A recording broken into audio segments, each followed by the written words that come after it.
Yeah, I thought that was a really great presentation. I happen to be a big fan of Explorer. I've been following them at least for the last year and a half or so. I think they have pretty cool technology. Well, thanks very much for coming. The subject of my presentation is promoting business leadership in the commercial space industry. So, taking companies like Explorer, which, as I said, I think has a terrific platform, and bringing that sort of company more into the commercial arena, allowing them to attract more financing and more international attention.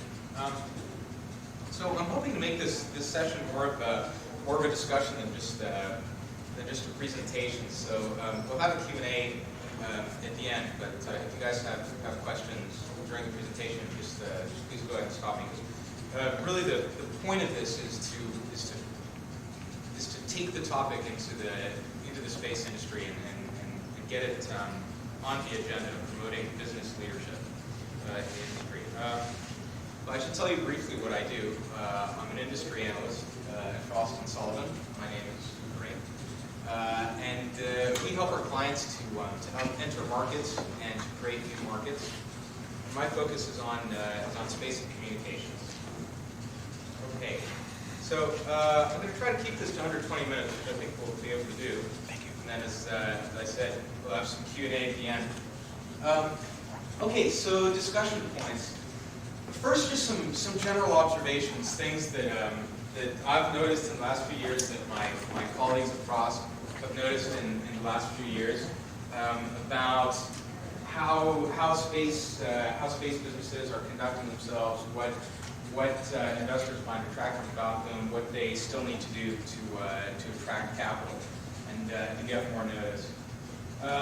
Then we'll go into just a couple of case studies to help illustrate my points. And finally, we'll have just a short section on comparing the space industry with the biotechnology industry, because there are some similarities, a lot of similarities, and I think that we have a lot to learn from that industry. Okay, so first, general observations. So the space industry places disproportionate amount of collective focus on engineering and science. Okay, well, how can that be? I mean, we're talking about the space industry. This is engineering. This is science. How can you possibly have too much of a focus on engineering and science? Well, my point is, the key word is disproportionate. The engineering and science, from what we've seen, often blocks out everything else. Really important things. I mean, we're talking about raising money. We're talking about marketing. We're talking about promotion. Oftentimes, companies pursue the engineering and science to the detriment of these other things, and the science is not given the chance that it merits. We've seen that happen several times. Second, lack of attention to financing, external marketing, and market analysis are responsible for more space business failures than we realize. So when you start out a space company and you're developing your technology, 99% of the time you're considering whether the engineering is going to take you to the next level, whether the science is going to take you to the next level, and that's most of it. But very, very frequently, it's these other factors that actually kill the project. Companies are not able to raise money. The companies are not able to promote their products, etc. Okay? And finally, these trends occur among both new and established space companies. So it's not just the startups.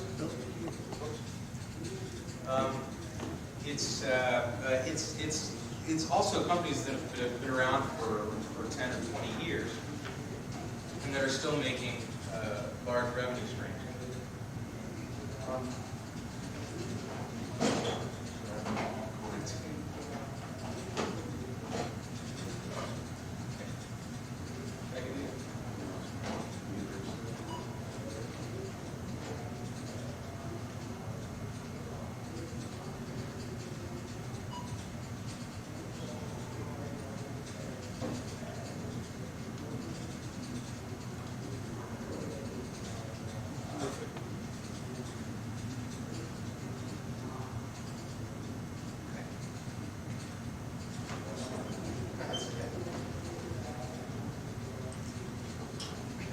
do want to focus on engineering.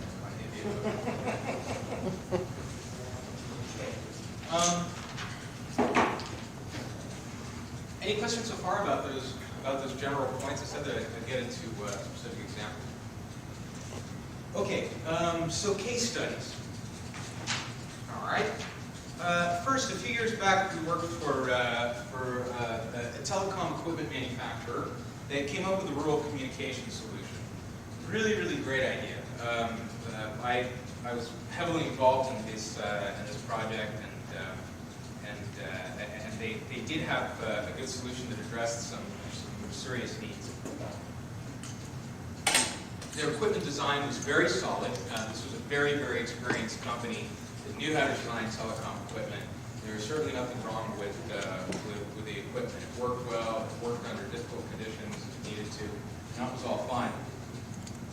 Second, they had a very, very thorough consideration of network architecture. And this is really the next step. This is something that the small telecom equipment manufacturers often can't get right. The focus on network architecture, how many terminals are you going to have per node, how are you going to physically implement this system rather than just looking at the individual unit, which can be a rookie mistake. So they did that really well too.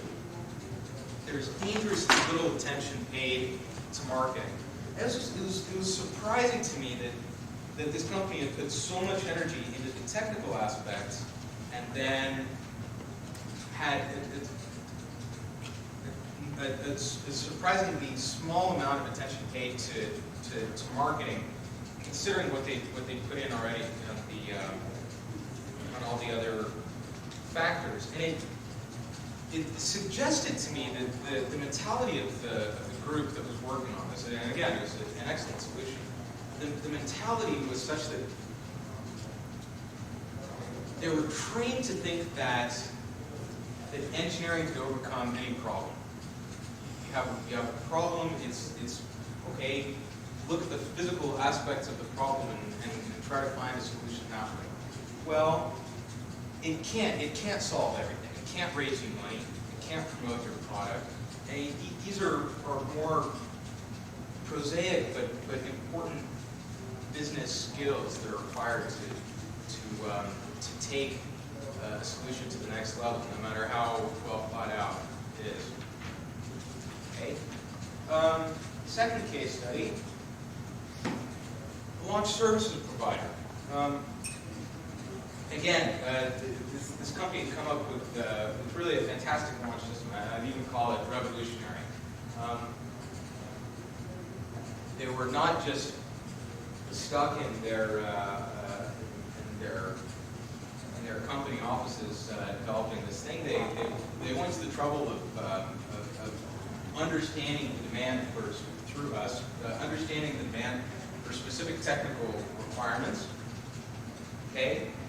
Yet the company was working in isolation. Well, how so? Well, first, they didn't have enough contact with the market. So even though they wanted to understand the technical designs, they could have done more to promote their product, which really was a great product. But they weren't external enough, I think. And I also think that they didn't have enough contact with investors. They were relying on other sources of funding which were going to help them, but they could have done even more. This is, in my mind, a classic case of if we build it, they will come syndrome. And in this case, they're right. I know the company well, and if they build it, they will come, because these guys have a great solution. But they won't come right away. When you have something like a launch solution, you have to keep in mind that the engineers who are designing whatever it is that's going to be launched need a couple of years lead time to know what they're designing for. So that's the potential drawback is just having a couple of years of lost revenues, because you haven't given people enough time to design for what you designed for. And that's that's something that a business person would say. You're worried about 2 years of lost revenues. That's not something that would typically come to the mind of an engineer in a prima fashion. So that's what I'm talking about when I say business leadership, business ideas, business concepts. Do we have any questions so far? None. Okay. So I said that I'd try to make some comparisons with between the space industry and the biotech industry. Okay, so what are the similarities? Well, first, in the biotech industry, in the 1970s and the 80s, when biotech was just starting out, no one was expecting any groundbreaking pharmaceutical treatments. It's not like, with space as early as the 1940s and 50s, it was expected that the space industry was going to do these phenomenal things in the next few decades. And then some of those things didn't pan out. Most of those things didn't pan out. Biotechnology didn't even have that. When biotech was starting out, no one was expecting anything. Another way in which the two industries are similar is that you have very high costs to launch products.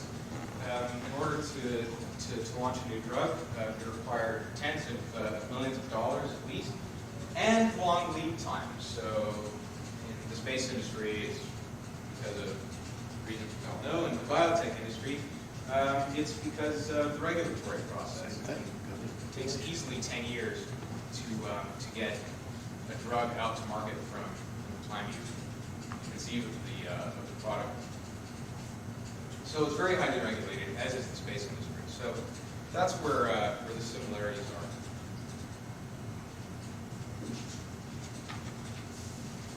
Okay, but there are some important differences. First, biotech companies from the very beginning, from the very inception of this industry, were focused on seeking VC leadership. And that's something that we haven't seen as much of in space.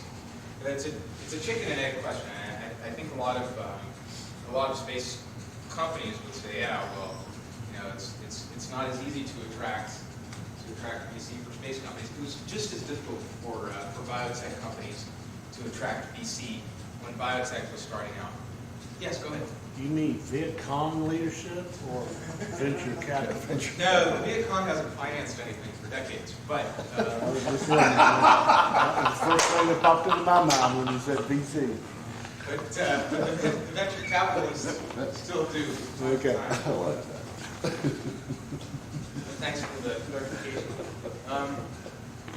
Show my age. So from what I've seen, again, I'm really just talking about general observations. This isn't a scientific study that we've conducted. How many space companies seek VC? How many biotech seek VC? But it's always been part of the biotech tradition to seek not only venture capital funding, but venture capital leadership. Meaning, please, investors, will you come sit on our board? Will you help lead our company? A really good example is Genentech, the quintessential biotech company, was formed when a scientist and a venture capitalist got together and had a beer in San Francisco 30 years ago. And this meeting, if you go to South San Francisco and in front of Genentech's headquarters, you have this bronze statue of the VC and the scientist, the two founders.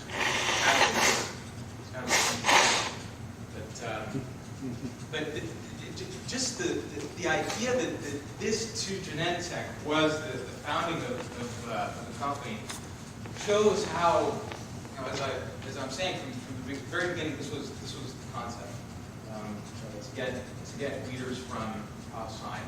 And biotech always tried to recruit non-scientists who were trained in sales and marketing and other business-oriented functions.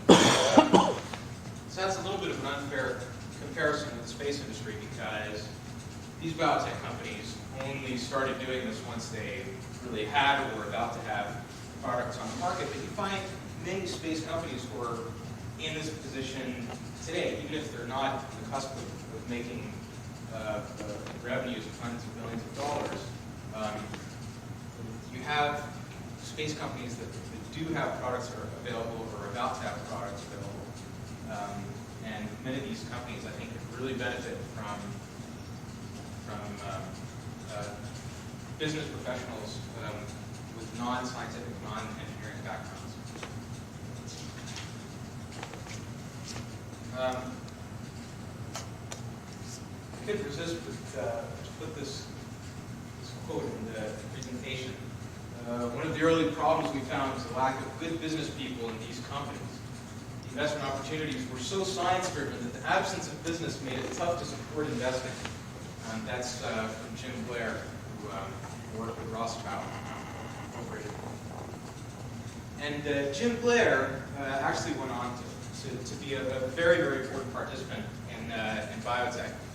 He helped to found Amgen, which is right now the #2 biotech company in the industry. And I put this up there just to demonstrate that biotech encountered the same problems that we encounter in the space industries today. I've spoken with many venture capitalists who say things very, very similar to this. We don't see the business leadership in these companies. It's so techy that it's difficult to find a compelling reason. Venture capitalists are looking for very specific things. They're looking for scientists. They want scientists leading technically driven, scientifically driven companies. They're also looking for experienced business leaders, at least one truly experienced business leader on the board of these companies. And they're looking for financiers. They want to see someone who has spent some time in investment banking, some time in venture capital, some time in the financial arm of a company, working along with the scientists to promote these ideas. If the venture capitalist doesn't see that, there's no way he's going to invest. And this is something that I've seen with some of our clients. You know, we can't attract venture capital. We don't think it's going to be available. A common thing to do is then to go to the government and seek funding from the government. The trouble is, government isn't very good at encouraging competition. But the point is, before giving up on VC, I think that there are many steps to take for many space businesses that are starting out. Okay, so conclusions and recommendations. First, and here I'm talking about both new and established space companies. I think that there needs to be a greater effort to recruit experienced business talent and the experience that's based on function, not just on industry. So a lot of space companies are looking for people who worked in telecom, worked on airframes, worked on rockets. That's the first question, and then the next question is, well, what function do they perform? Do they have any financial experience? Do they have any? I think that there needs to be more emphasis on function. Function should, in many cases, be the first question. I am looking for someone with finance experience. Okay, now, if I can find someone like that with engineering experience, all the better. Okay? Right now, we have it backwards. I'm not saying in every case the function needs to come first, but for many positions, that needs to be the starting question.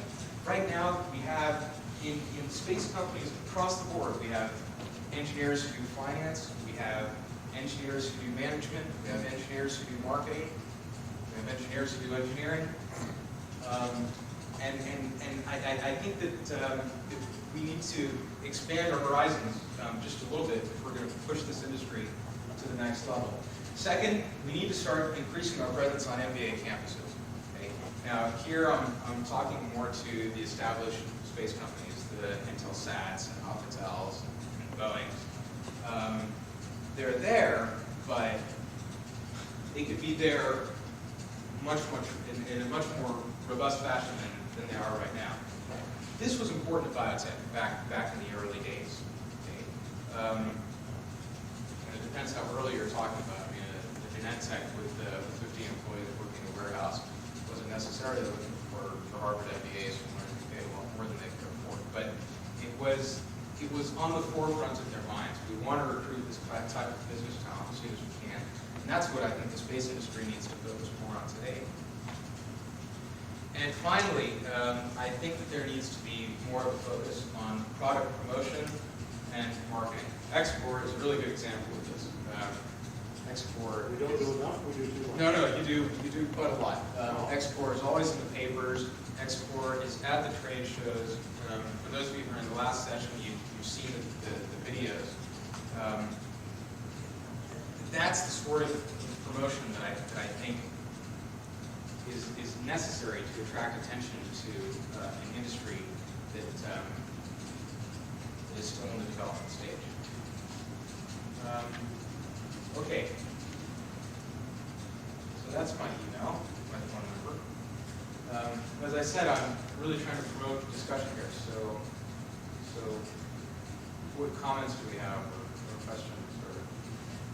Just one, I'm really glad to hear you say that, because one of the things that we worry about is marketing. We don't consider that we do marketing in the traditional sense, because everybody who's ever done marketing in this business has exaggerated what they can do. And that's why we don't talk very much about anything except what we've already done. Yeah. Yeah, as I said, I think you guys are doing a great job of marketing. I spent a lot of time on your website. You have the advantage of having really cool stuff. If you want to see an easy just flyer. We have a multimedia wizard without which our marketing would be about 10% of what it is. Guys, it's worth every dime we don't pay. Do you have maybe 3 examples of something that can trigger this market? Some kind of catalyst? Yeah, and that's the huge challenge. I mean, of course, if you don't have revenues, how are you going to find someone who wants to? How are you going to find an investment banker who wants to lead your company? How are you going to find marketing? And I mean, you're right. I don't have an easy answer at all. And my point, I think when I was talking about the biotech industry, is to show that space is the first industry to have this problem.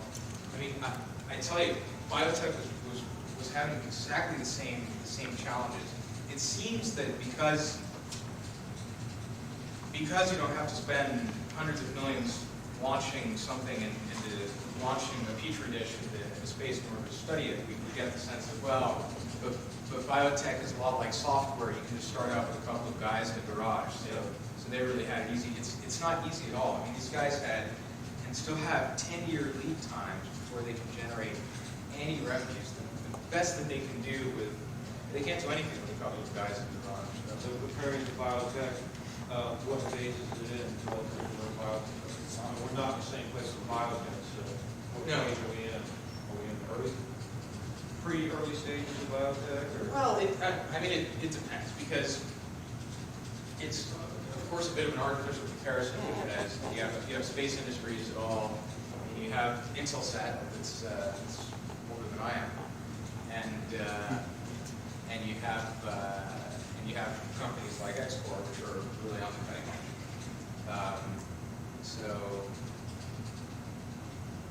yeah, I guess I don't know how to answer your question. Some space companies are in development stage, and some space companies are very well established. But yeah, it's actually interesting that you raised that, because when I was thinking about this presentation, I had first separated the two. I was going to say, well, let's look at the established companies and see what they're doing. Let's look at the brand new companies and see what they're doing. And in the end, I realized that they have the same challenges in both. This focus on engineering, as I say, is great, but to the detriment of some other. So all the space that is not really an industry, it's a few aspects to many industries, many different industries. All the space stuff has a role in many different industries. Space is, space technology exploration is just not an industry. Yeah, that's right. Yeah, the space industry is an artificial category, but you do have some linchpins like launch costs. The launch industry is very much at the center of all space enterprises, and you have the same engineering principles, whether for many applications, like if you're putting a satellite low Earth orbit for communications, or if you do have a petri dish on the ISS, you still have to make the same considerations. Yes? What country code is 33? Oh, that's France. That's where I'll be for at least the next couple of months. But I guess email is probably best. Yeah, what's your email? It's right there, on the screen. Oh. What other questions? No. Okay, so you have my contact information. Please get in touch with me if any questions come to mind. You have any job openings? Thank you.